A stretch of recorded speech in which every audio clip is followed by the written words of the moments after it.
Sadia was a bright and ambitious university student, known for her intelligence and dignity. She balanced her studies with her faith, always making time for her prayers even amidst the chaos of campus life. While many students around her were caught up in the excitement of youth, casual friendships, social gatherings, and fleeting attachments, Sadia remained steadfast in her values. One day, as Sadia walked through the university hall, her gaze drifted over groups of students laughing together. Almost everyone she knew was in a relationship. Some sat together in the cafeteria, sharing jokes, while others walked side by side, whispering softly. It had become so common that nobody questioned it anymore. "Sadia, why are you so different?"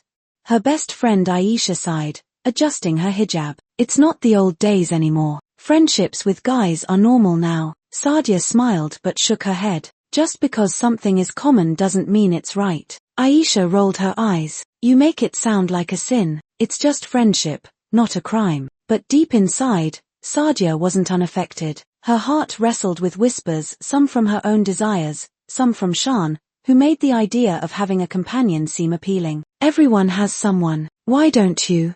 At times, she would wonder what it would feel like to have someone to share thoughts with, someone to walk beside. But every time such thoughts crossed her mind, and do not go near adultery. Indeed, it is an outrage and an evil way. One day, after class, as Sadia packed her books in the library, she heard a voice behind her. "Sadia." She turned and saw Ryan, one of the most well-mannered and respected students in the university. He was known for his intelligence and kindness, and unlike others, he never engaged in unnecessary conversations with girls. "I have been meaning to talk to you," he said, his voice calm. Sadia's heart skipped a beat. "What is it?" Ryan hesitated as if choosing his words carefully. "I respect you, Sadia. You have a strength I admire. I think we could be good friends." The words hung in the air. Sadia felt a conflict stir in her heart. He wasn't disrespectful or pushy, he seemed sincere. A part of her whispered it's just friendship, nothing wrong.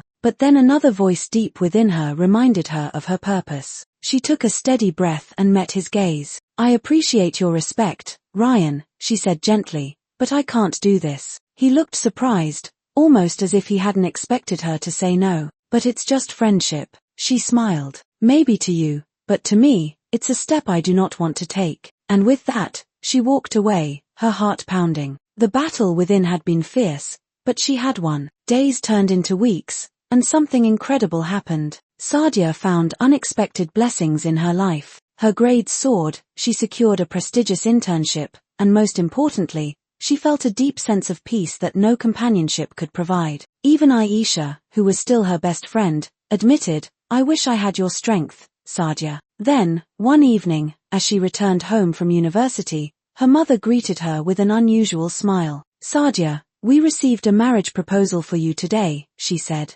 Sadia blinked in surprise. "Who?" "His name is Hamza," her mother continued. "He's from a well-reputed family, known for his deen and character. He saw you at an Islamic event and asked about you. He admires your modesty and values." Sadia felt her heart swell with gratitude. A righteous, reputable man had approached her family in the proper way, without games, without secrecy. It was as if Allah had saved something far better for her all along. She remembered the words of the Prophet, "Whoever leaves something for the sake of Allah, he will replace it with something far better." That night, as she sat in sujood, tears welled in her eyes. She had sacrificed temporary pleasure for the sake of Allah, and he had gifted her something beyond her dreams. At that moment, she knew no friendship in the world could compare to the love and guidance of her Creator. Months later, she met Hamza for the first time, accompanied by her family. He was polite and kind, and carried himself with dignity. He spoke about his ambitions, his dedication to faith,